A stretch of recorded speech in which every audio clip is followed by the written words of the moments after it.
Donc, bonsoir à tous. Bienvenue à cette conférence des instantanés d'architecture.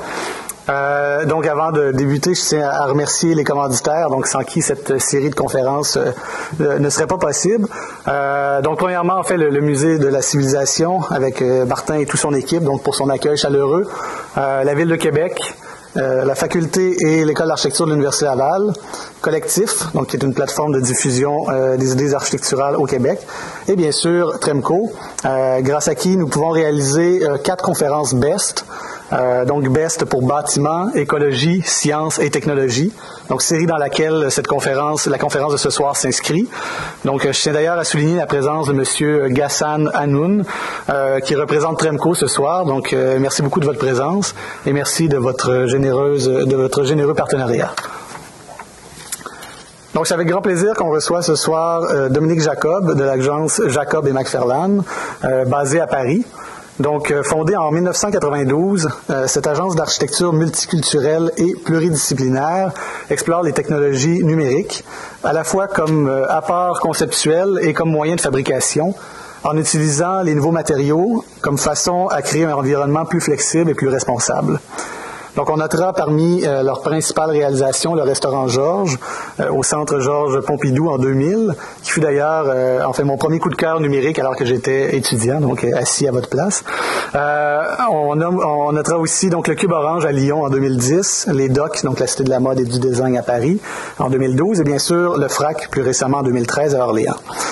Dominique Jacob et Brendan McFarlane ont reçu de nombreux prix et distinctions.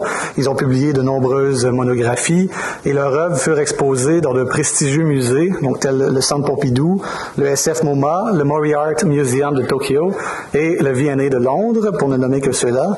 Et ils ont participé à de nombreuses reprises aux rencontres internationales d'architecture Archilab, ainsi qu'à la Biennale d'architecture de Venise. Donc finalement, notre conférencière de ce soir, Dominique Jacob, est diplômée en histoire de l'art de l'Université Paris 1 et de l'École d'architecture de Paris-Villemain, où elle enseignera à partir de 1994 et enseignera aussi à l'École spéciale en 1999. Donc sans plus tarder, veuillez accueillir chaleureusement Dominique Jacob.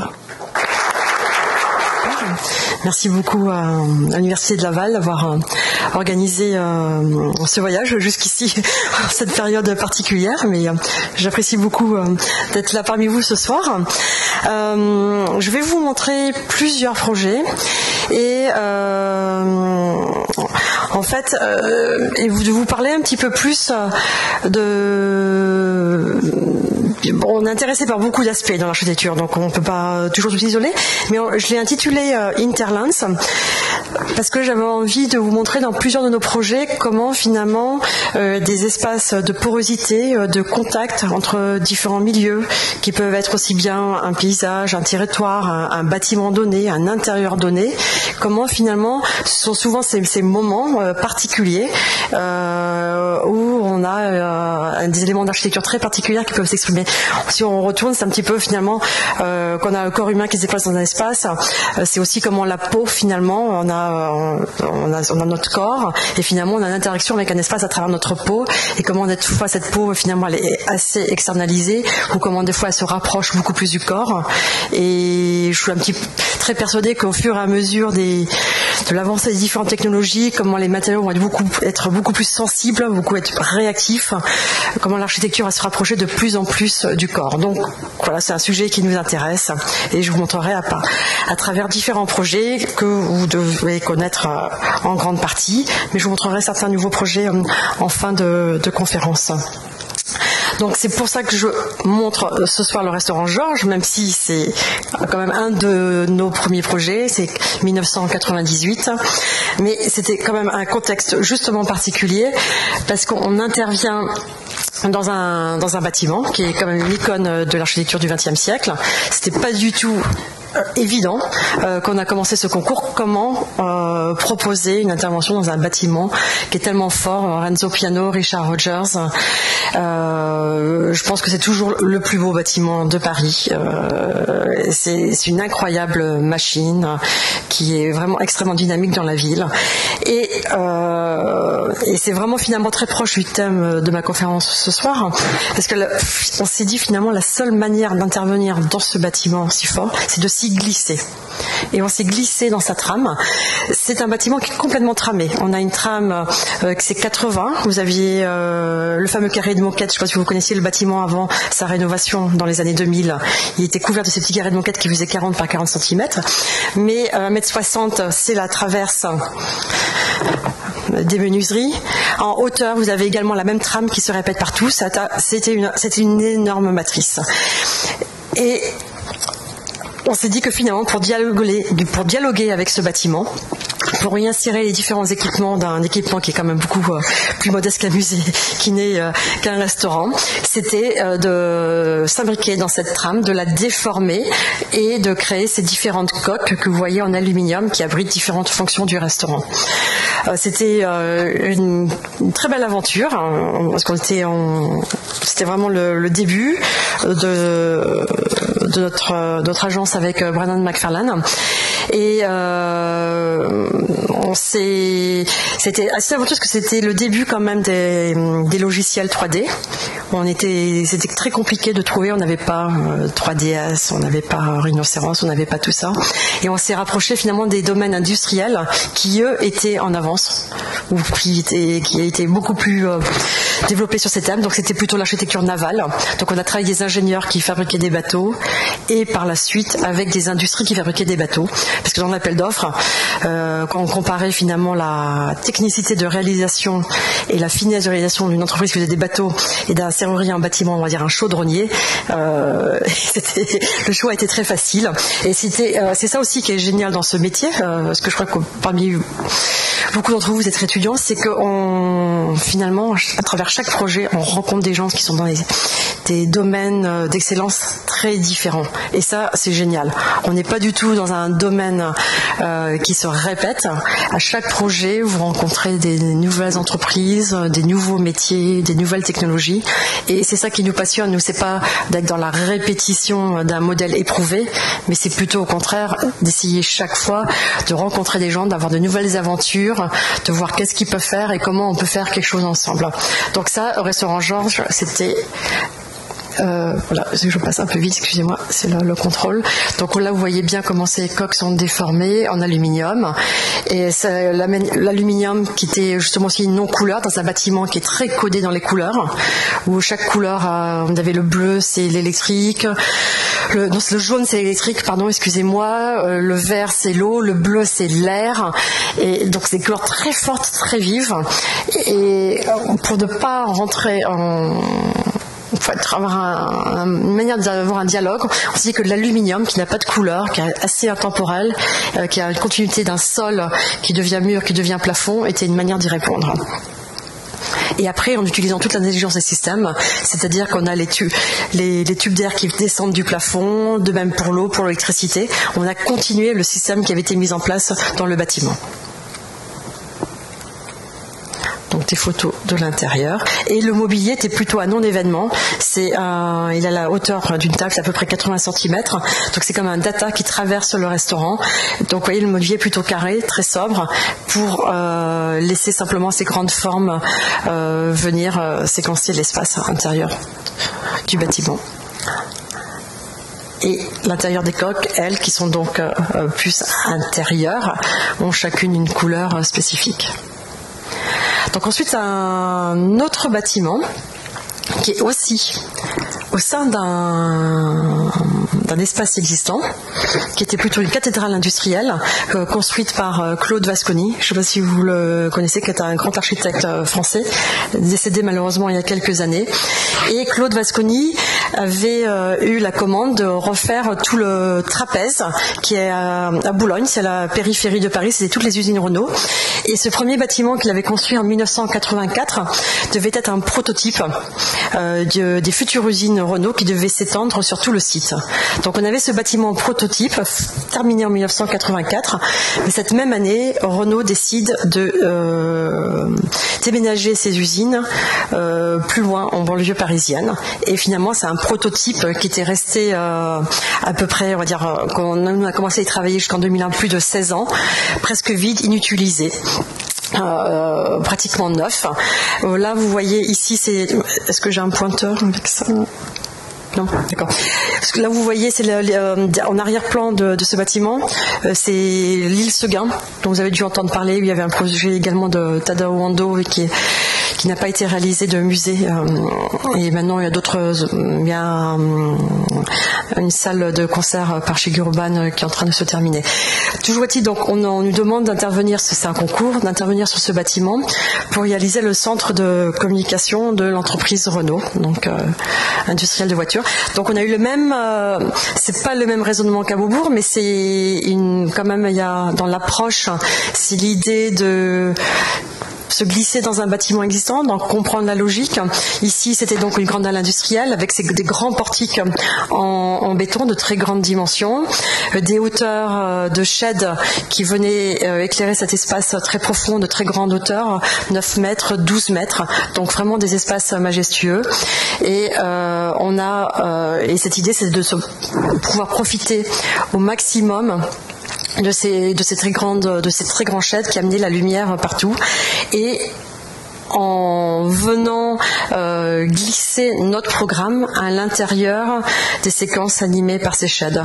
Donc on a des grandes cimaises en nid d'abeilles d'aluminium, donc très fines, très légères, très planes, qui viennent partitionner ces espaces, des espaces publics, privés, des espaces de travail, de séminaires, de conférences, et en libérant un sol que vous pouvez voir ici à l'horizontale, parce que c'est la voiture, donc l'idée que la voiture puisse aller partout.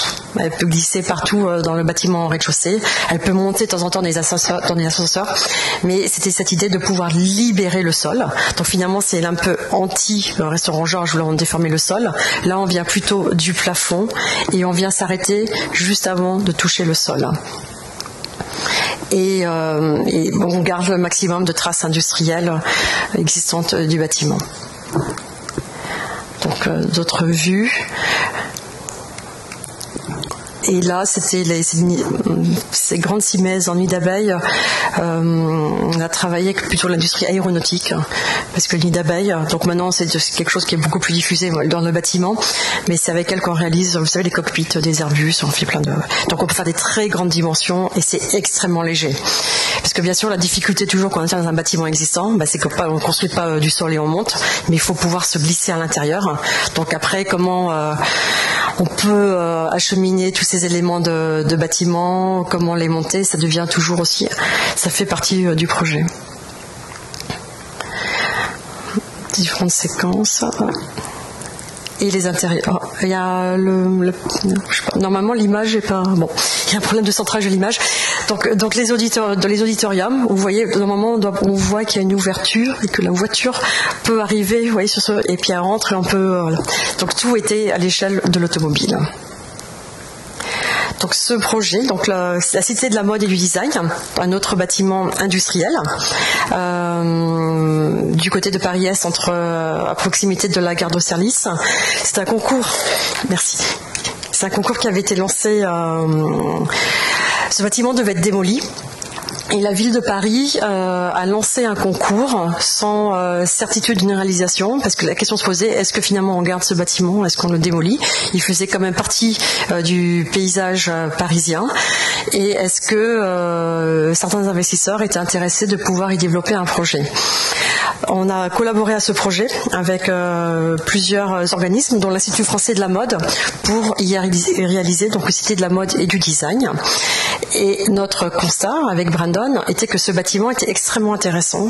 C'est une structure qui était réalisée en 1907. C'est un des premiers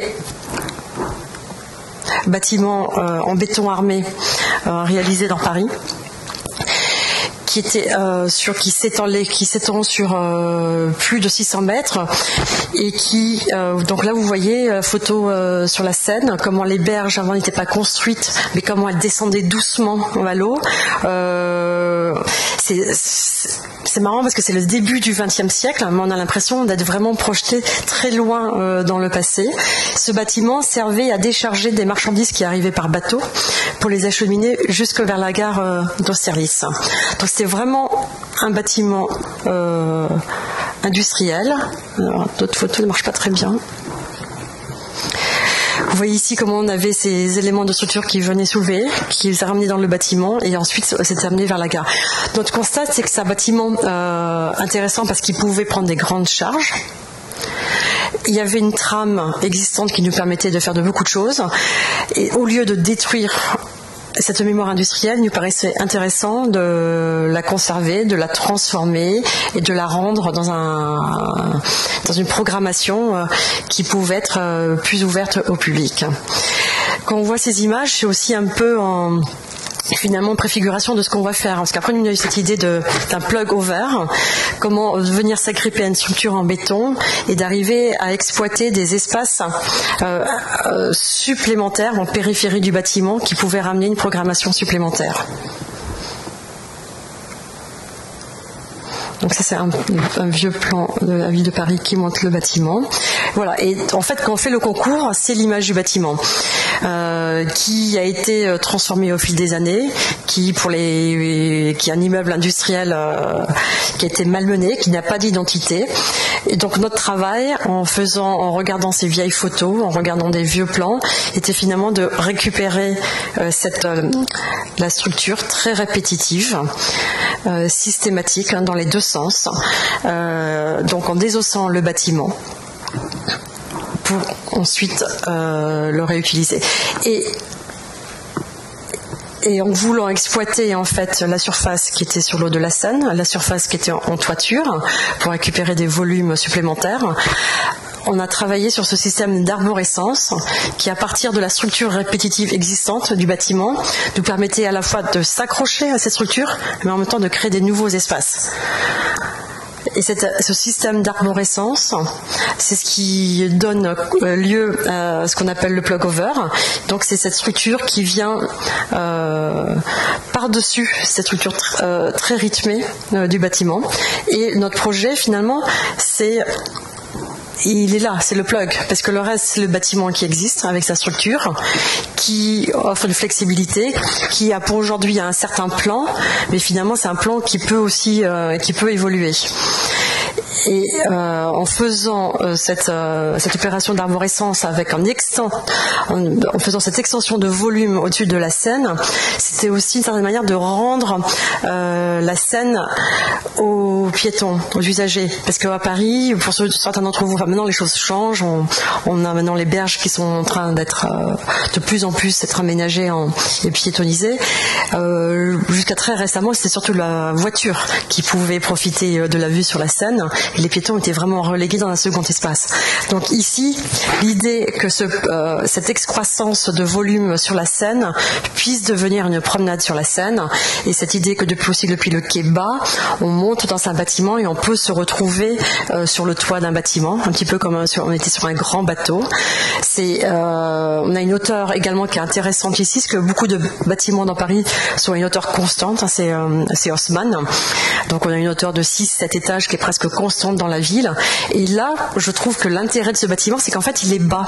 Et il fait qu'un R+2, je crois qu'il monte à peu près à 16 mètres de hauteur, parce que ce seront comme des niveaux d'une certaine hauteur. Mais finalement, c'est un bâtiment assez bas. C'est presque comme si on était sur un bateau dans Paris et qu'on circulait le long de la Seine. Donc ça, c'est les plans. Mais à la limite, les plans que je vous montre ici sont pas intéressants, parce que ce qui est intéressant, c'est la trame qu'on a récupérée. Et le reste, c'est finalement le programme d'un moment où il y avait certains besoins pour l'école de mode, pour un espace d'exposition, pour des cafés. Mais c'est quelque chose qui peut bouger. Ce qui est important, c'est qu'on puisse circuler le long de la Seine, donc c'est ouvrir ici, c'est avoir des porosités sur la ville et créer des liens entre les quais bas et les quais hauts, et cette idée de pouvoir continuer une promenade jusqu'en toiture.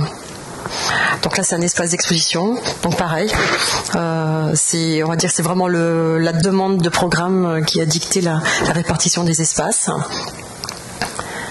et on arrive sur le toit où on a pu construire d'une certaine manière. Et c'est un des rares toits à Paris habitables.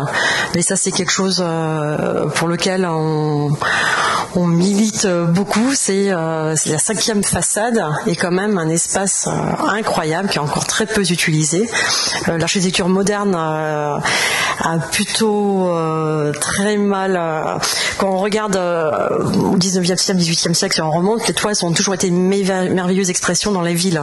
Et je pense que Québec, on est aussi l'expression.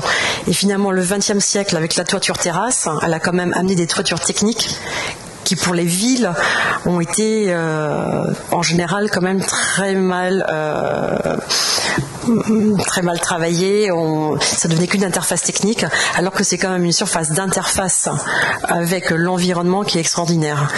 Et donc je pense que c'est vraiment un travail qu'on doit faire dans l'architecture contemporaine, c'est que le toit n'est pas qu'un résidu technique, mais c'est vraiment c'est une façade comme sont les autres façades du bâtiment. Donc là on a cette terrasse qui est je crois qu'il y a à peu près 7-8 mètres carrés de terrasse en dernier niveau utile. Et ensuite, vous voyez ce bâtiment en coupe. Le petit faible. Donc on a le quai et on a ce contexte donc on est sur la Seine-Rive gauche, donc à l'est de Paris, qui est un quartier où on construit beaucoup d'immeubles, de bureaux, différents sièges sociaux, et on a les voies de la gare de Salles qui passent ici en dessous. Donc on a cette avenue de France qui est construite en hauteur, et on a cette idée pour laquelle on continue de travailler, et j'espère bien qu'elle verra le jour, de pouvoir réaliser une passerelle pour venir relier le bâtiment vers la profondeur du quartier. Parce qu'en fait, on a un bâtiment, une promenade qui s'étale bien le long des quais, donc qui est bien en relation avec la Seine, avec le centre de Paris et les nouveaux quartiers qui sont plus à l'est. Mais ce qui lui manque, c'est un petit peu ce lien avec plus l'intérieur. Donc là, c'est le 13e arrondissement de Paris. Et on espère vraiment que cette passerelle puisse se réaliser, parce que c'est là où la ville moderne devient intéressante, c'est qu'on a un accès par bateau fluvial, par des bus, un système de transport public.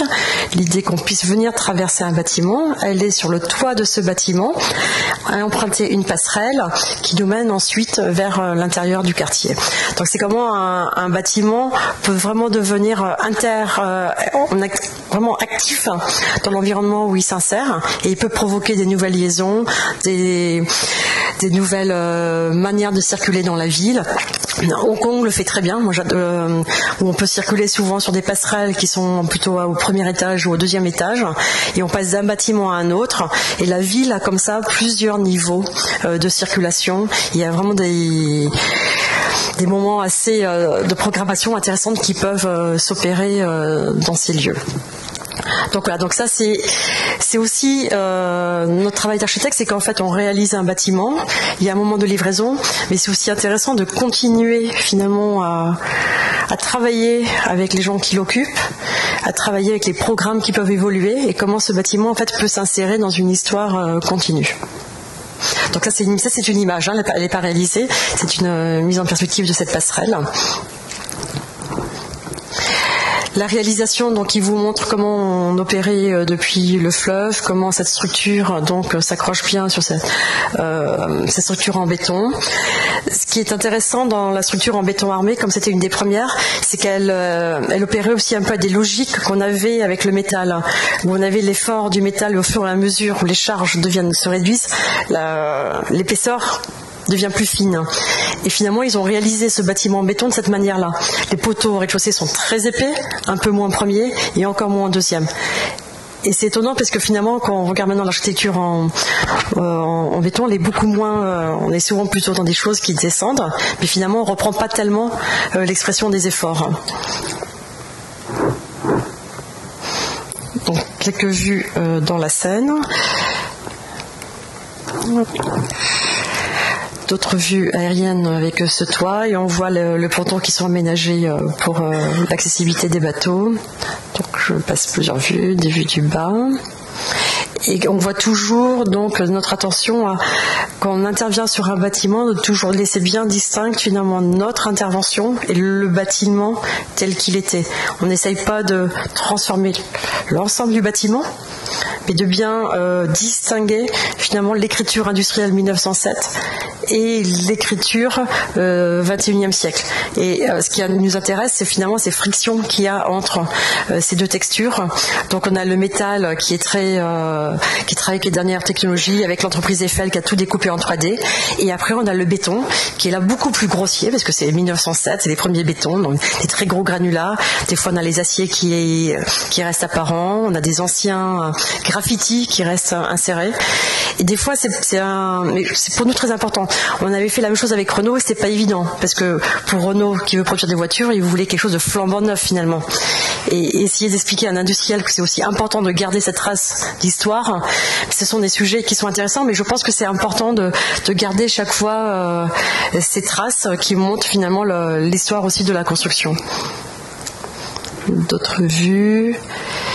Et donc là aussi vous retrouvez ce que je vous disais tout à l'heure sur l'épaisseur de ces poteaux qui deviennent plus fins et au fur et à mesure on monte dans les étages.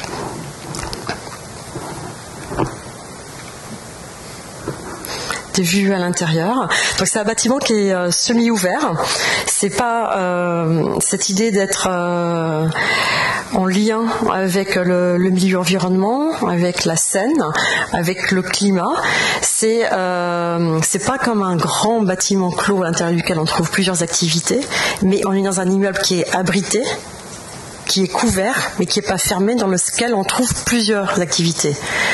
Donc vous n'êtes pas dans une ambiance qui est chauffée ou climatisée, vous êtes dans un extérieur qui est couvert, mais dans un extérieur où on est à l'abri de la voiture, on est à l'abri du bruit, et qui donne accès à différentes parties. Parce on a ici en rez-de-chaussée un espace d'exposition d'images, on a une école de mode à l'autre extrémité, on a une galerie d'actualité, des cafés, des restaurants. On a une programmation qui est assez mixte, privée de différents éléments qui sont assemblés donc sur un même toit, mais ce n'est pas comme un grand bâtiment avec un atrium. C'est une notion assez différente de la répartition des espaces dans un volume. Le plug, donc avec cette promenade verticale qui donne des vues sur la Seine. Des vues transversales qu'on a créées. On a créé des moments des vides pour amener de la lumière dans le bâtiment.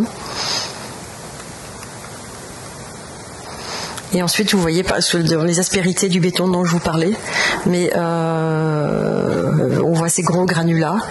Et du coup, l'intervention ici d'un artiste qui occupait un des espaces, je trouve qu'il y a un contraste qui est très fort, qui est extrêmement intéressant. Le toit. Voilà, donc je pense qu'on a vu plusieurs images. De l'autre côté, avec une petite structure pour un café qui a installé un écran de cinéma. Donc l'idée d'installer un cinéma extérieur avec des chaises longues, de continuer différentes manières d'avoir des espaces publics, privés, parce que là la notion elle est un peu floue, mais c'est quelque chose d'assez intéressant. De retrouver un drive-in à l'échelle du piéton dans les centres-villes. Dans beaucoup de nos projets, on travaille avec des artistes. Donc ici, on a travaillé avec Yann Kersalé, qui a fait une mise en lumière où il a simplement donné la ligne éclairage normale. Il n'y avait pas de budget pour des artistes. Et donc, on a proposé à Yann Kersalé, tu prends la ligne éclairage normale, et il a fait un plan pour l'ensemble du bâtiment. Donc, c'est-à-dire que les salles de classe ont un éclairage Yann Kersalé, la plupart des circulations publiques. Et c'est une belle manière de travailler avec un artiste. Finalement, c'est pas quelque chose qui est isolé dans le bâtiment, mais comment l'intervention d'un artiste finalement peut se répercuter dans l'ensemble du bâtiment, et quel que soit le budget, parce que là finalement il y a eu des honoraires d'artistes, mais l'intervention artistique n'a pas été une énorme plus-value pour un effet qui est quand même très fort. Et, enfin, une des plus belles vues du bâtiment, c'est bien les docks dans la nuit le long de la Seine. Donc on va passer aux turbulences de Frac Centre dont tu as parlé tout à l'heure. Donc ça c'est Orléans. C'est la vieille ville d'Orléans. J'ai un petit point, c'est pas évident. C'est un projet qui est le long des boulevards urbains qui ceinturent le centre-ville d'Orléans, pour y installer le FRAC Centre, qui est une collection très particulière. Les FRAC sont des fonds régionaux d'art contemporain qui sont développés dans plusieurs régions de France, et celui d'Orléans a la particularité d'abriter des merveilleuses collections d'architecture depuis la deuxième moitié du XXe siècle, jusqu'à des architectes très contemporains. Donc c'est une très belle collection de maquettes, de dessins, et qui avait été plutôt installée dans un lieu de stockage dans le centre-ville. Et donc là, c'était un concours, et on a gagné et réalisé ce projet pour y installer des espaces d'exposition, de travail, de médiation pour ces collections. C'est un projet qui s'insérait dans des bâtiments, qui s'insérait dans des bâtiments existants, qui sont ici. Vous avez 3 bâtiments, et il y en avait un 4e qui venait fermer cet ensemble sur ce boulevard. On a ici la gare, on a ici une médiathèque d'un autre architecte français du BCE Lyon, c'est un projet très intéressant. Et ce qui nous semblait important, c'est d'insérer le projet dans ce mail.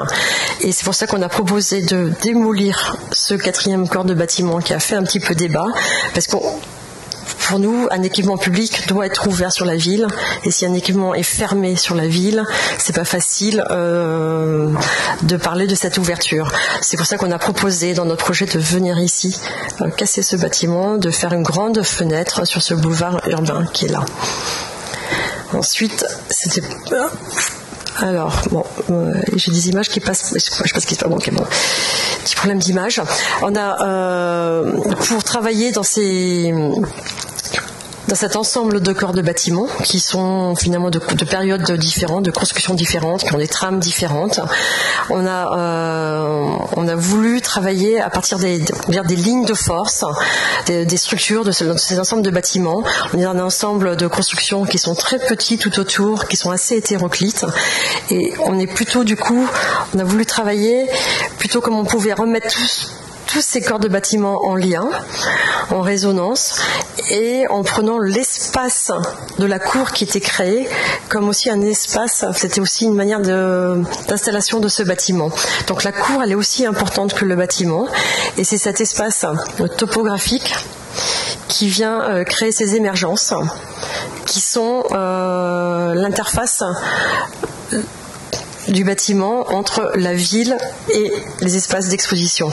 Donc les espaces d'exposition sont installés dans des bâtiments qu'on a venu rénover d'une manière très simple. On avait plutôt cherché une restitution des volumes, une clarification des volumes, et ces excroissances qu'on appelle les turbulences avec la cour sont en fait l'interface avec la ville, sont les espaces d'accueil, galeries d'actualité, différents accueils du public, et qui mènent ensuite aux différentes collections. Parce qu'un musée, je pense que dans un musée, l'espace très important, c'est bien cette interface qu'il y a entre un espace urbain et un espace plus intime où on voit les collections. Comme c'est un espace, finalement, la médiation, la rencontre, la compréhension de ce qu'on va voir est très importante, et comment on oublie finalement l'environnement urbain où on vient, et comment on arrive à devenir beaucoup plus captif de ce qu'on vient voir. Donc c'est bien ici ce qui est exprimé ici avec cette cour, qui est en fait on a un mouvement topographique qui est assez important entre ce niveau des sols et le boulevard qui est plus haut. Donc on a un phénomène un peu descendant et qui amène ici ensuite vers l'entrée, et on a ces excroissances qui viennent créer ces espaces d'accueil. Donc cette maquette, c'était la maquette du concours, avec la structure intérieure qui est une structure autoportante en métal, et cette maquette finalement est la structure intérieure qu'on a voulu également montrer, parce que la première ne le montrait pas assez bien et que c'était assez intéressant de la voir. Le PowerPoint est peut-être un peu trop lourd pour... Donc ici vous avez cette image dans la ville d'Orléans. Vous avez la cathédrale d'Orléans qui est ici.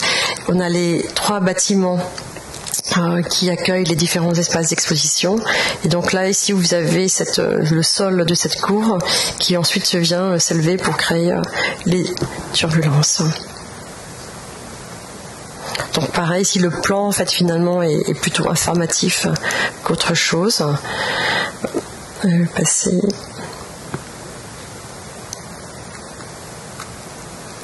On a travaillé également avec des artistes, ici avec Electronic Shadows et Yassine Nazia Messaoui, sur comment le traitement de la peau de ce bâtiment pouvait devenir aussi animé et devenir une paroi d'expression. Donc ici, sur vraiment comment cette peau devient une interface entre le public et comment elle peut s'animer, comment elle peut être réactive, comment elle change tout le temps. Et c'est très important. En fait, la surface, vous ne la percevez pas sur cette image parce qu'elle est prise de loin, mais elle est perforée de plein de petites LED qui sont ensuite programmables par ces artistes. Donc là, c'est aussi une manière pour un artiste de travailler avec un bâtiment. Il travaille à même la peau. C'est pas une expression qui est indépendante, mais c'est comment avec un artiste on arrive à travailler ensemble sur finalement une rencontre entre une construction architecturale et une expression artistique, et comment les deux peuvent vraiment cohabiter et profiter l'un de l'autre de cette expérience. Je vais passer un peu long.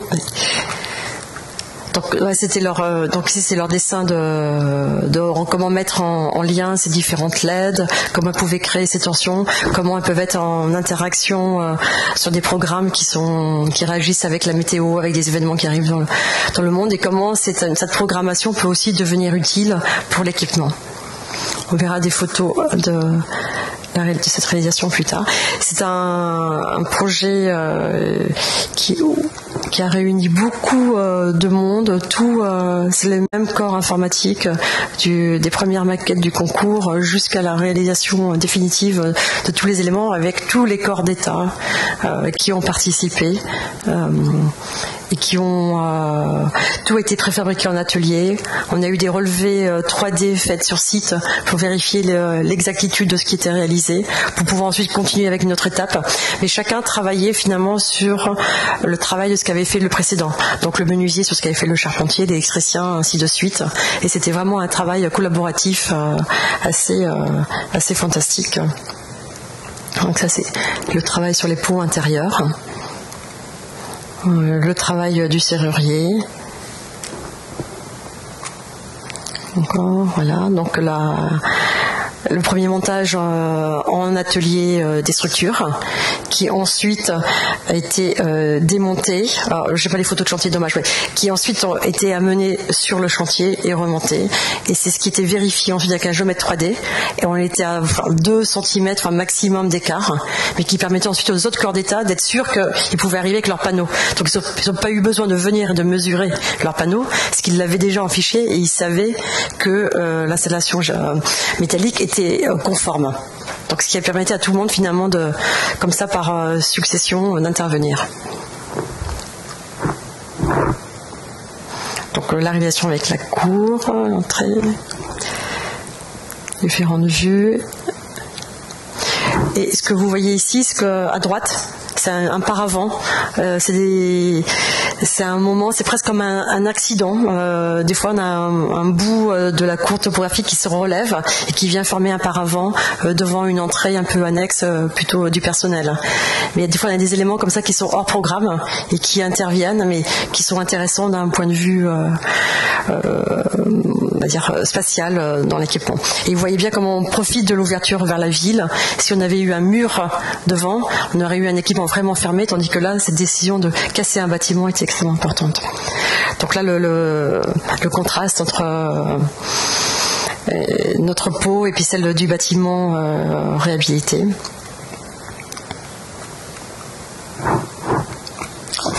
Excusez-moi, mais c'est pas... Donc, différentes vues, comment le sol en béton finalement se prolonge en métal et devient lumière avec les LED.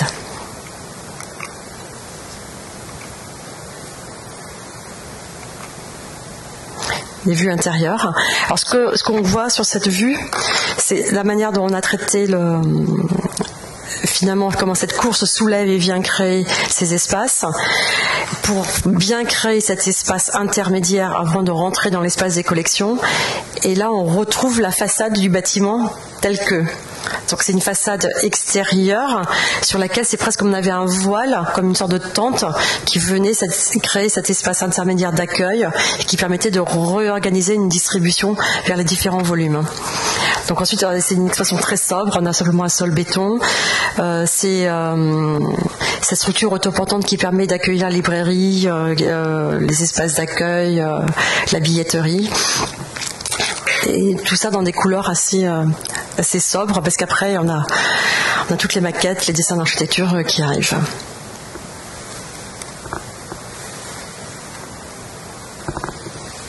Donc la galerie, et ensuite vous voyez les espaces existants qui sont eux très simples, où on essaie plutôt d'avoir des clarifications d'espace.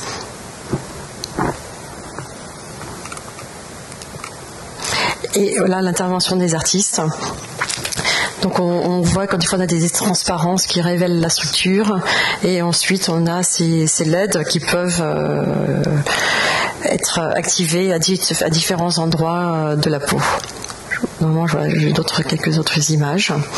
Et donc c'est vraiment là un travail sur entre l'extérieur, l'intérieur, la transparence, la lumière en surface, la lumière à l'intérieur, et comment cet ensemble peuvent collaborer ensemble à l'expression du bâtiment.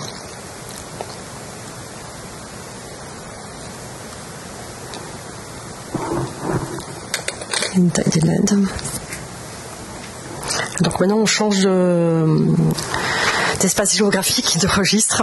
C'est Confluence à Lyon. C'est un grand quartier, la presqu'île de la Confluence, qui est au sud de la gare Perrache, qui est un grand quartier un marché d'intérêt régional, enfin national, et qui était un grand quartier de dock, parce que ici vous aviez donc la Saône, on a le Rhône, et c'est des espaces industriels qui ont été requalifiés là que très récemment, parce que le concours, je pense qu'on a dû le gagner en 2005 de mémoire, 2005-2006, et vous avez ici le musée réalisé par Coop Immeublard. Vous avez dû voir, j'avais eu Odilda il y a pas longtemps, vous avez dû voir son bâtiment. Donc on est juste à côté et on est là. Mais c'est quand même un énorme chantier français, parce que c'est un nombre de grues assez incroyable. Là tout ça c'est en chantier. Nous quand on a fait le concours, j'y croyais pas trop, parce que quand on arrivait il y avait rien. Je me suis dit voilà encore un concours, on va faire des belles maquettes, mais il n'y a rien, et avant qu'on voit quelqu'un arriver, c'est pas demain. Et en fait, les Lyonnais étaient extrêmement réactifs, et le quartier s'est métamorphosé très rapidement. Donc c'est un concours qui avait été lancé par les Voies Navigables et la ville de Lyon pour venir organiser finalement un foncier qui appartenait aux Voies Navigables de France. Donc il y avait différents pavillons, et on a gagné sur ce concours 2 pavillons. Donc le cube orange qu'on a réalisé en premier, et le cube vert qu'on a réalisé en deuxième, parce que quand le concours était lancé, il n'y avait pas d'utilisateurs et pas de clients. C'est la ville qui lançait un concours, qui voulait choisir des projets architecturaux et ensuite trouver des preneurs. Mais en agissant de cette manière, elle savait quelle architecture elle voulait avoir, au lieu d'abord de trouver un preneur qui viendrait avec son architecte. Donc c'était une différente manière de faire la commande dans la ville, mais qui permet à une mairie finalement de choisir ce qu'elle a envie d'avoir comme projet architectural. Donc c'est pour ça que finalement on a quand même un time-lapse assez important entre la réalisation des deux. Donc ça c'est des photos d'avant, donc c'est vraiment du site industriel. Il y a certains éléments qui ont été conservés, comme cette grue que vous verrez tout à l'heure, industrielle d'un bleu électrique qui est assez fort, qui est très marquante, comme les arches ici des Salines, qui sont adjacentes au cube orange, ce bâtiment qui a été transformé par Villemotte en espace de galeries et de bureaux. Voilà. Donc une autre vue aérienne. Alors là on arrivait sur un site, tu as vu la rasa un peu, il n'y avait pas de structure industrielle vraiment avec laquelle on travaillait, il y avait pas, et il y avait des volumes qui étaient assez établis par un urbaniste, par Paul Créter. Et donc on a plutôt ici voulu travailler comme le programme, même s'il n'y a pas de preneur, était pour faire des bureaux.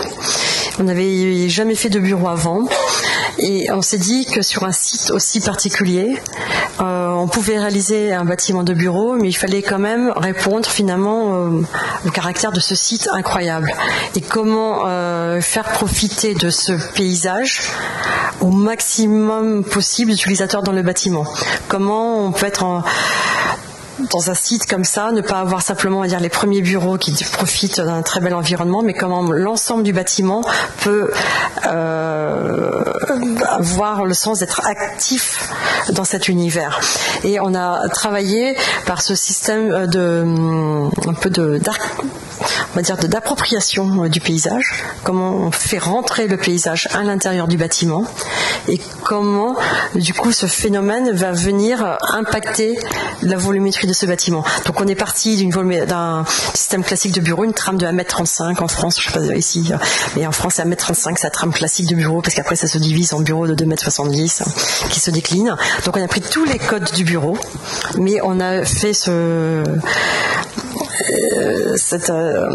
système où on enlève des volumes qui deviennent finalement des vides qui viennent ramener le paysage à l'intérieur du bâtiment, au plus profond du bâtiment.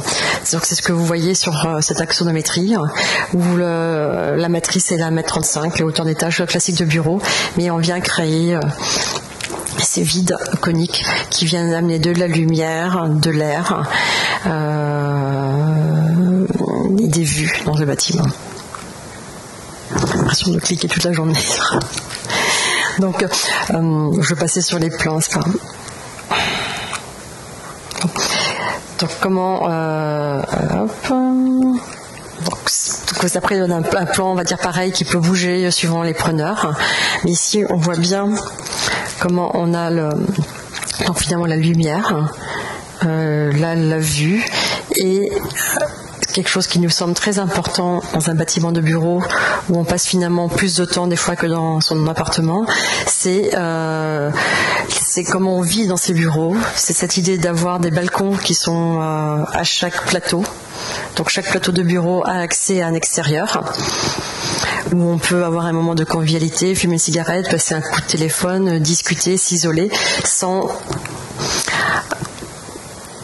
avoir forcément à descendre en bas d'un immeuble. Donc je vais rester sur cette photo.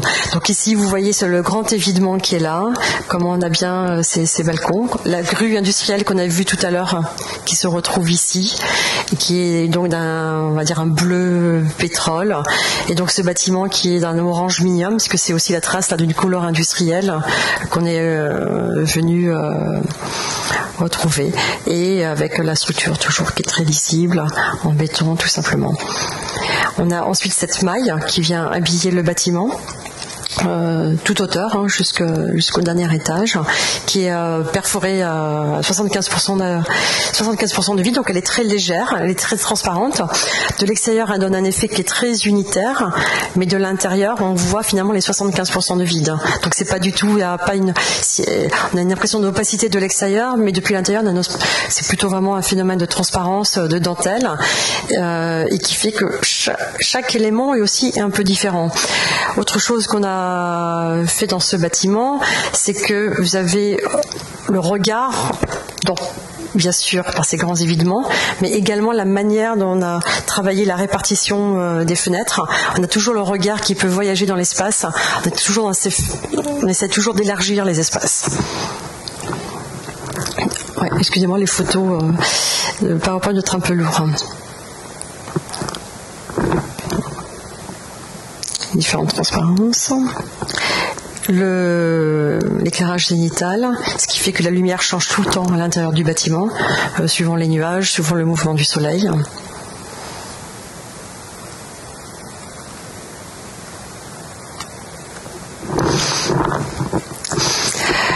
Et ce travail sur la peau, où la peau étanche du bâtiment est une façade très simple de système, une façade standard de bâtiment. Et vous avez cette peau qui vient devant, qui est un peu plus claire, ce qui fait que vous avez un contraste.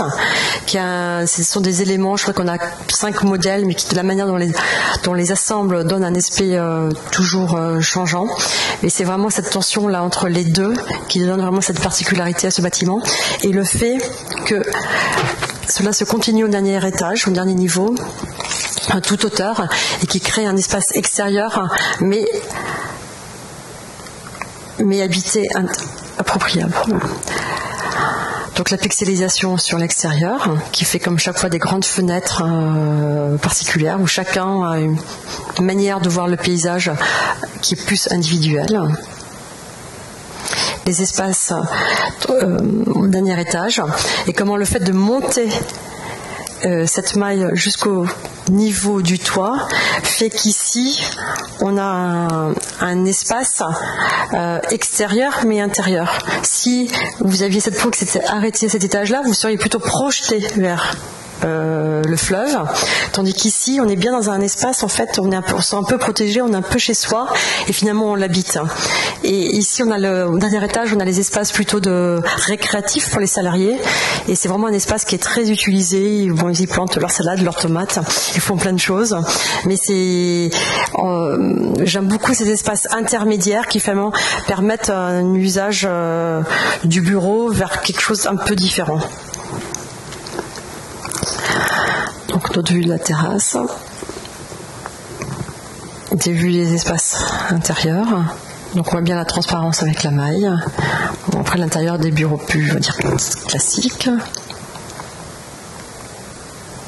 Je vous montre rapidement le rez-de-chaussée où on a fait un showroom de design, mais c'est peut-être pas où on a travaillé là avec une épaisseur.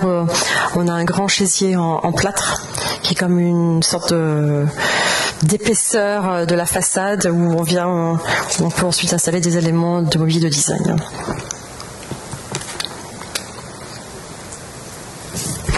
Qui était fait aussi en plâtre préfabriqué en fait et acheminé sur place. Et là c'est le plâtre. Donc on a aussi la matière, enfin le côté mat du plâtre, presque la poussière du plâtre, mais qui a un contraste très intéressant avec les objets très design, très colorés, très différents, qui viennent s'y installer. Donc le deuxième bâtiment, donc là on voit bien le cube orange, le bâtiment fait par Villemotte, Euronews dont je vous parlais maintenant, et le bâtiment par Odile avec Gilles Evans. Donc ces deux bâtiments ont quelques années d'écart. Celui-ci abrite donc le siège social de Euronews, qui est une chaîne d'information européenne. Donc ça, il est beaucoup plus technique que le cube orange. Tout est redondé. La redondance, c'est qu'en fait c'est un bâtiment qui doit être zéro panne. Donc des fois c'est même pas doublé mais triplé. Vous n'avez pas un câble mais 3 câbles, 2 groupes électrogènes, enfin tout est dans la duplication. Donc on a beaucoup d'espace technique. Mais c'est ça aussi qui était assez intéressant, c'est de pouvoir s'adapter à différentes demandes. C'est un bâtiment qui fait plutôt le double de la taille du cube orange. Donc il y avait la place pour avoir deux grands atriums qui ont un peu le même système que ce que je montrais tout à l'heure sur le cube orange. Comme c'était deux bâtiments qui ont eu quelques années d'écart, sur la peau, on a travaillé avec un artiste qui s'appelle Fabrice Hibert, qui est un jeune artiste contemporain français qui fait des choses magnifiques. Et là, il a travaillé sur le thème des ondes et des contre-ondes. Et comme une chaîne de télé, c'est des informations, enfin ça fuse dans tous les sens. Et c'est ce qu'il a voulu exprimer sur la façade.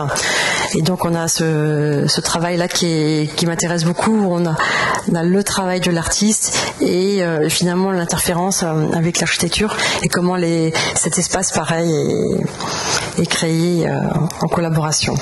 Alors excusez-moi, les images passent, mais on est sur un système un peu similaire à ce que j'ai montré tout à l'heure sur Cube Orange, mais chaque fois tout est beaucoup plus haut, tout est beaucoup plus dimensionné que dans le Cube Orange. Les détails du travail de Fabrice Hibert.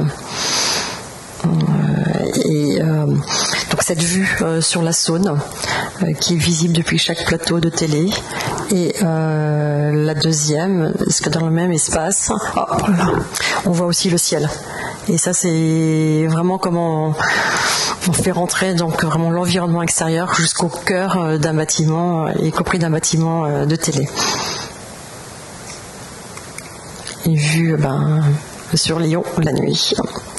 Et donc quelqu'un en a parlé tout à l'heure, je n'ai pas d'image, mais en effet, sur les maquettes du concours, on avait une extension de ces cônes avec l'interférence sur la Saône pour créer des plateformes qui peuvent être appropriables pour des cafés ou des espaces de loisirs, pour des équipements, on va dire, plutôt en lien avec l'eau. Parce que Lyon a aussi cette idée de développer des navettes fluviales et comment on a toute une programmation qui peut venir s'implanter sur les fleuves. Donc c'est pas quelque chose qui est abandonné, mais c'est quelque chose qui n'est pas encore financé. Et je sais que la mairie de Lyon y travaille, donc j'espère que cela verra le jour. Mais c'est vrai que ça fait partie du projet. On change de registre, on va parler donc de logement. Et ce sont des logements au nord de Paris, dans le 19e arrondissement, sur un site où il y avait beaucoup de constructions, ce qu'on appelle les HBM, qui sont les habitations à bon marché, sont les premiers HBM qui étaient construits en briques et qui font un petit peu tout le tour de Paris, le long du périphérique. Et nous, ces 3 bâtiments, en fait, s'installent sur un ancien site d'hôpital. C'est un site très compliqué, avec un très grand dénivelé de topographie, avec beaucoup de contraintes de volume, de gabarit, un petit peu dans tous les sens, ce qui fait qu'il y avait une constructibilité qui n'était pas évidente au début, mais finalement, avec ce travail qu'on fait d'analyse du contexte, des lignes, on a pu créer ces 3 volumes qui sont en résonance les uns avec les autres, parce qu'ils sont dans une même trame, qui laissent la place aux arbres, parce que là on a un espace vert, on appelle ça un EVIP, un espace vert intérieur protégé qu'il fallait respecter, avec des liens à voir avec la ville, enfin le boulevard ici qui est beaucoup plus bas. Donc vous avez ces 3 bâtiments. Et ce qu'on peut voir là, je vous montre là cette image, que je n'en ai pas d'autres. Ce qui est intéressant, c'est aussi à un moment, on avait un terrain qui au début était très découpé de manière orthogonale. Et comment on peut aussi travailler avec ses voisins. Finalement, on a refait un partage où chacun a gardé les mêmes mètres carrés, mais avec les voisins, on a pu redessiner les contours des limites pour qu'elles soient, on va dire, plus en lien avec le projet et les rez-de-chaussée des bâtiments. Ce sont des bâtiments qui sont desservis par coursive. Tous les espaces de vie sont du côté intérieur vers la cour, et c'est plutôt tous les espaces techniques, enfin les circulations, les espaces plutôt de salle de bain, de cuisine, qui sont du côté boulevard, du côté du bruit. Ça c'est assez inhabituel pour Paris, parce qu'on a l'habitude que la façade sur rue soit la façade, et que sur cour on est ce qui est plutôt, on va dire, technique. Donc on a un petit peu renversé les rôles avec ce projet. Donc très ouvert, avec des grandes terrasses. C'est du logement social, donc les balcons sont habités de différentes manières, mais c'est ça aussi un projet, la vie d'un projet. Donc cette image, vous voyez bien un peu le contraste entre nos bâtiments, les HBM, et comment on a travaillé là avec un béton autoplaçant qui était coloré plutôt argile, terre.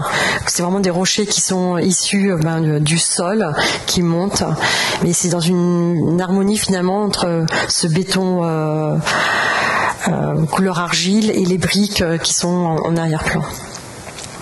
Donc avec une grande générosité de balcons, avec un système de jardin d'hiver et un rideau en ETFE qui permet d'avoir un espace intermédiaire au printemps ou à l'automne, qui permet de diminuer les apports thermiques entre extérieur et intérieur. C'est un jardin d'hiver souple et qui peut être utilisé ou non par les habitants. Donc voilà, ce jardin, les espaces intérieurs. Donc je crois que le logement social en France a des dimensions qui sont beaucoup plus petites que ce que vous avez ici. C'est toujours des petits séjours, des petites chambres, mais ce sont les normes avec lesquelles on doit travailler. Donc on a plutôt là un monomatériau désactivé au sol. C'est toujours la même matière qu'on retrouve dans différents endroits, qui est exprimée de manière différente.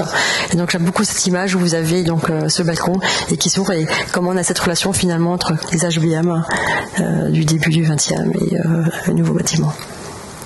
Donc voilà, c'était un des habitants qui utilisait là le jardin, les plantes. Comment on retrouve la végétation à différents moments du site.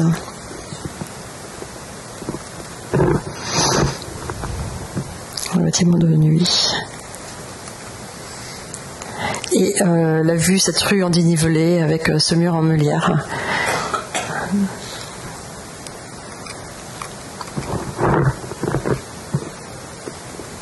Différentes vues. Et les circulations par extérieur, c'est pas évident au Québec, mais en France, j'aime beaucoup. Parce que finalement, c'est comment on fait monter la ville dans les étages d'un bâtiment. Souvent, on isole trop finalement la circulation intérieure d'un bâtiment par rapport à la ville. Et comment en fait on peut retrouver des moments de sociabilité entre ses voisins en étant protégé des intempéries parce qu'elles sont bien couvertes, elles sont largement dimensionnées, mais pas isolées dans des petites circulations. Tous ces espaces finalement de distribution, de rencontres sont extrêmement importants pour nous dans les projets. Donc un autre projet de logement en Belgique. Donc celui-là, il n'est pas encore réalisé, il est en cours d'étude. Mais c'est Knokke-le-Zoet qui est au nord de la Belgique, qui est un peu une ville de villégiature pour tous les Bruxellois. Et c'est une ville qui a beaucoup grandi, on va dire, dans les années 80, avec un urbanisme un peu, on va dire, de logements qu'on vendait très cher à ceux qui voulaient venir passer les week-ends sur la côte. Et là, ce bâtiment est plutôt dans l'ouest de Knokke, plutôt du côté ancien village. Et on vient recréer la place du marché. Et c'est un bâtiment multiprogramme où on a les équipements de la ville dans le socle, avec une bibliothèque, avec la maison station, avec un tribunal, avec une supérette. Et ensuite, vous avez du logement social et ensuite, vous avez du logement en accession. Et c'est traité de la même manière que ce que je vous disais tout à l'heure, c'est plutôt une superposition finalement d'éléments de ville. Donc c'est avec des jardins partagés, des espaces de jeux partagés, où le vide fait partie de la verticalité du bâtiment, où on essaye d'avoir vraiment différents niveaux de... C'est presque comme une sorte de village, mais qui finalement est superposé d'une manière verticale pour créer des liens de vie et de rencontres particuliers. Donc ça, c'était un projet en cours, donc j'ai que quelques images à vous montrer. Avec tout l'aménagement de la place et les différents services de la ville. Et on intègre des petites serres que vous allez voir, parce que c'est un endroit où il y a beaucoup de vent, où on peut venir également planter ces petites plantes. Donc c'est comment on peut habiter en ville d'une manière verticale, mais comment finalement des espaces de jardin peuvent continuer à nous accompagner, comme si on avait toujours un petit jardin attenant à des maisons dans un espace urbain autour de la ville. Donc le dernier projet, je n'ai pas du tout regardé là. Le dernier projet, c'est un tout petit 20 mètres carrés. Une petite boutique pour un parfumeur parisien qui s'appelle Frédéric Malle, qui fait des parfums d'auteur. En fait, il invite différents nés à venir faire des parfums. Et on a travaillé, c'est dans le Marais, sur le vieux Marais, le vieux Paris. Et c'est 20 mètres carrés qui sont comme ça projetés contre cette façade où on voit, c'est comme une pièce qui vient se glisser dans l'épaisseur du bâtiment et dans laquelle on a travaillé plutôt sur des miroirs. Et donc là, du coup, c'est un paysage qui est infini. C'est 20 mètres carrés, c'est minuscule, mais par un jeu d'inox réfléchi, on a l'espace qui s'étend à l'infini, et avec un travail je passe trop vite, un travail de lumière et de réfléchissement qui est assez intéressant. Comment on a finalement comme des îles qui viennent se propager dans l'espace. Donc qui viennent en plafond, en sol, sur les murs, sur les parois.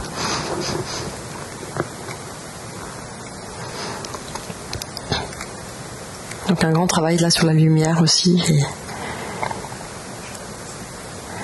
Et c'est très un imaginaire en fait qui est créé. Moi, je pense que c'est une des dernières images, donc je vais m'arrêter là. Voilà, je vous remercie. Je suis désolée, le PowerPoint était un peu lourd, donc... Bonsoir Madame McFarlane, merci pour cette présentation. Je vais animer la période des questions. Pour réchauffer la salle, je vais faire à peu près 5 questions en moins de 30 secondes. C'est moi qui dois répondre en moins de 30 secondes? C'est les questions et les réponses en moins de 30 secondes. Les 5 au complet. Donc, est-ce que vos rêves sont construits dans un espace matriciel? Est-ce que les rêves? Oui. Les rêves? Oui. Entre autres, absolument. Pourquoi autant de couleurs? Je vous dis, il y a des fois il y a de la couleur et des fois il n'y a pas de couleur. Donc il n'y a pas toujours de la couleur. Je vous cite, vous faites une architecture qui glisse, qui flotte et qui creuse. Vous êtes architecte naval, aérienne ou terrestre? Tout, à la fois. Architecture de jour ou architecture de nuit? Pareil. Et vous faites une architecture pluridisciplinée ou plutôt rebelle et non disciplinée? Moi, ce qui m'intéresse, c'est le pluridisciplinaire, qui peut être rebelle. C'est pas là le sujet, mais ce qui est important, c'est d'arriver à embrasser un dialogue et des discussions avec tout le monde, en fait. Donc c'est rebelle with a cause, not without a cause. Très bien dit. Est-ce qu'il y a des questions dans la salle? Je vous rassure, j'en ai seulement une. En fait, c'est une question que j'ai depuis un certain moment, donc c'est intéressant que vous soyez là pour en discuter. On part avec le restaurant Georges, où en fait on a une géométrie qui est parfaitement courbe, et ensuite en fait dans les projets qui suivent, on sent vraiment un travail sur en fait plus le rapport entre la rigidité et la courbure de la géométrie. Donc on sent que ça s'est un peu cassé ou un peu rigidifié, et donc on sent nécessairement la trame qui est de plus en plus présente aussi. Donc la question est de savoir est-ce que c'est la définition d'un langage ou c'est plus une espèce de rationalisation de dire on a travaillé avec la courbe et on ne reflera plus jamais.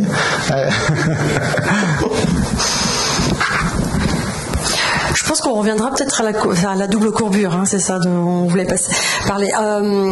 Si vous regardez le projet du Cube Orange et de Renews, on est toujours dans la double courbure. Et après, il y a peut-être une manière technique de la réaliser qui est un peu différente. Mais après, finalement, c'est un zoom sur le pixel. Est-ce qu'on est loin du pixel ou est-ce qu'on est proche? Mais le travail spatial est est similaire d'une certaine manière. Quand vous êtes dans le Cube Orange, vous avez vraiment l'impression d'être dans un espace sphérique presque, hein, quand vous avez cette ouverture sur le ciel. Donc non, c'est une manière de traiter le pixel. Donc je pense qu'on y reviendra, c'est fort probable qu'on puisse y revenir, mais je pense pas qu'il faille non plus rester que sur la double courbure qui peut des fois être voilà. Non, mais il faut arriver il faut arriver à trouver la justesse de chaque moment et de chaque programme. C'est ça aussi, je pense, le travail d'ajustement à un contexte particulier.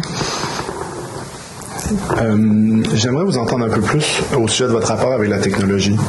On le voit dans votre conception. Est-ce que vous l'utilisez comme un outil qui vous permet d'émanciper vos idées, ou est-ce que vous le voyez plutôt comme remplir la fin de la phrase? Non, c'est un sujet qui nous intéresse beaucoup, mais par rapport aux idées, c'est quelque chose qui est en parallèle. C'est pas l'un ne guide pas l'autre.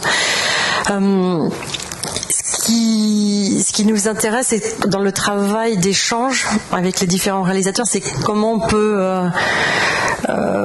finalement dans cette rencontre utiliser au mieux les techniques qu'ils ont développées pour que nous on puisse en fait travailler avec elles et faire une réalisation. Mais le projet, on va dire, peut exister sans être réalisé, mais du coup, je pose ça comme un sujet subalterne. Bonjour, je veux d'abord vous dire que je suis honorée de vous rencontrer. J'aurais aimé savoir en fait à quel moment ce travail du numérique et de la courbe est né chez vous dans votre agence, parce que par exemple quand j'étais en France, j'étais à Rouen, puis j'ai visité le mémorial à Val-de-Reuil, où il n'y avait pas du tout de courbe, c'était très carré, etc. Et même on fit dans le sol. Donc j'aurais aimé savoir un peu quand est-ce que vous avez pris ce tournant-là, et puis peut-être pourquoi vous avez gardé cette voie-là, et puis vous n'êtes pas revenu peut-être à des choses plus rationnelles. C'est super, vous avez, je dirais, c'est génial, vous y avez vu Val-de-Reuil. C'est en effet le monument à la mémoire et à la paix, notre premier concours public gagné, c'est 97, un des premiers projets. ce projet est toujours là dans notre travail actuel. Si vous vous rappelez du monument, vous avez ces interstices qui permettent une transparence entre l'intérieur et l'extérieur. Le fait de descendre dans un espace, de perdre contact avec la ville et de rentrer dans un intérieur qui est extérieur. Quand je parle du FRAC, on est dans les mêmes éléments de langage. Donc c'est vrai que le mémorial c'est notre premier projet public. Il était fait en même temps qu'une maison qu'on avait fait à la Garenne-Colombe, qui était une surélévation. Je ne sais pas si vous l'avez vu aussi. Enfin, c'est la même année. Donc c'est des projets, ce sont les premiers projets. C'est des projets... on va dire c'est un premier rapport à l'espace construit, le monument. Le deuxième, c'est la surélévation de la maison T, où on n'avait pas d'ordinateur, on était au T et à l'équerre, au compas. Mais la maison fait cette transition où on a un espace de relation entre intérieur et extérieur qui est très orthogonal, très normé. Et la surélévation de la maison T, elle est intéressante dans ce lien parce que finalement elle fait vraiment une transition sur le mémorial et après avec des formes plus complexes. Mais la maison, elle est faite en maquette, elle est faite en bout de cadapac et après c'est vraiment dessiné au T et à l'équerre. Mais on a une transition où du coup on essaye d'explorer les limites de l'espace, on essaie de transcender finalement les limites de l'espace. Donc on va dire que le monument c'est une première tentative d'exploration spatiale sur laquelle on a continué à construire. Et après la surélévation de la maison T, où on a l'espace qui commence à se soulever, à monter en plafond et à travailler dans des imbrications de volume qui fait que vous avez des perspectives qui filent en diagonale. Et après vous les retrouvez dans le restaurant Georges, où finalement ces facettes qui créent des volumes finalement dans le restaurant Georges en fait sont beaucoup plus volumétriques et beaucoup plus longs. Donc c'est la chronologie de ces trois projets qui est importante. Donc c'est génial que vous ayez eu ce projet. C'est un projet qui pour nous est super important et une grande émotion et on y retourne encore récemment. Donc mais pour moi, ces projets sont en lien et j'en ai pas parlé ce soir, mais en fait, j'ai ressorti le restaurant Georges au dernier moment. À un moment, je pensais pas le montrer parce que c'est quand même 2000, les années passent. Mais on peut voir qu'entre tous les différents projets, il y a une sorte d'itération. Chaque projet essaye quelque chose. Le suivant est différent, mais il y a toujours une histoire de l'un qui arrive dans l'autre. Et donc, en fait, ils se répondent les uns les autres. Je sais si j'ai répondu à votre question, mais ce qui est très important dans le mémorial, c'est la relation au paysage et comment en fait on s'est inscrit dans un paysage. Donc vous voyez, je parle de la même manière quand on est à Lyon, dans le Cube Orange, on s'inscrit aussi dans un paysage. Donc à Val-de-Reuil, c'est l'équerre qui est un fouille dans le paysage et qui donne à voir sur le paysage. Et à Lyon, c'est le paysage qu'on fait venir vers le bâtiment. J'aurais une autre question. D'abord, merci beaucoup pour la présentation. J'ai particulièrement apprécié vos interventions dans les projets existants. Puis, en fait, j'ai pas pu m'empêcher de remarquer que les qualités que vous reconnaissiez à ces bâtiments-là, c'était souvent la grandeur, la trame, la régularité. C'était des qualités qui faisaient que vous pouviez y intervenir. Puis je me demandais, en fait, comment entrevoyez-vous la transformabilité de vos bâtiments? Parce que nécessairement, il y a une organicité, puis il y a une régularité, en fait, une irrégularité qui est beaucoup plus grande. Donc, nécessairement, les architectes du futur vont avoir des façons d'intervenir différentes de nous, mais comment pensez-vous que vos bâtiments vont pouvoir évoluer? Alors, si vous voyez le Cube Orange et Euronews, vous avez vu que la trame même de ces bâtiments est très régulière et systématique également. Donc, et que finalement, le plan d'aménagement, ce que j'essaie de montrer tout à l'heure et pour ça je ne m'attardais pas non plus dessus, finalement peut aussi évoluer. Donc c'est pas maintenant à chaque génération d'inventer son histoire. Merci beaucoup pour cette période de questions. Je vous inviterai à passer au vin et aussi d'aller voir les objets qui sont sur la passerelle. Cependant, il n'y a pas de vin sur la passerelle et il n'y a pas d'objets qui descendent en bas non plus. Bien, merci beaucoup à vous. Merci.